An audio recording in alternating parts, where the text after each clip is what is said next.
J'ai commencé donc mon parcours de bijoutier à Paris. J'ai eu la possibilité de rentrer dans une école de bijouterie. Ensuite, je me suis perfectionné dans une école privée. Je suis resté donc 4 ans chez Artus Bertrand et ensuite je suis parti à Marseille. C'était les premiers temps où on commence à travailler sur de la cire, de la sculpture de cire, tout ça. Et après, j'ai ouvert un atelier donc de bijouterie sur le port à Cassis. Ensuite, je me suis installé à Moissac en 1986 dans un petit atelier. J'ai eu l'opportunité en fin 2011 de reprendre la quincaillerie Capgras de cette façon, d'arriver à avoir un lieu où je peux exposer mes créations et aussi un atelier assez important qui me permet aujourd'hui donc d'être à l'aise avec plein de machines. Comme c'était ma spécialité de refondre l'or et compagnie, j'ai décidé donc d'appeler mon enseigne le second souffle parce que je redonnais un second souffle aux bijoux. Avec mon ami de Lyon, nous avons décidé de mettre en place donc des formations très ciblées. J'ai le droit de faire des formations parce que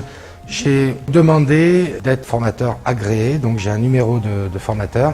Aujourd'hui, je fais des formations sur Lyon et sur Moissac. Nous sommes spécialisés dans la fabrication de bijoux, dans la restauration, parce que la réparation, c'est une chose.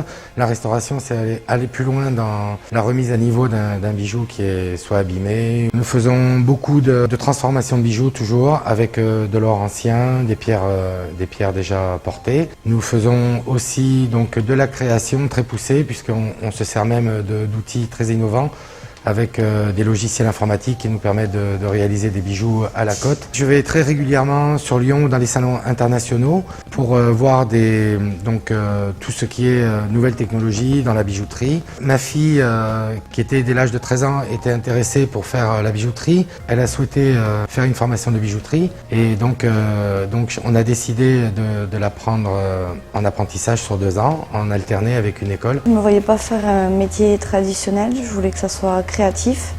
Et c'est vrai que moi j'adore les pierres, je trouve ça très joli, il y a beaucoup de nuances, il y a beaucoup de sortes de pierres et c'est ça qui me plaisait, pouvoir travailler avec. C'est pour ça que j'ai choisi le métier de joaillier.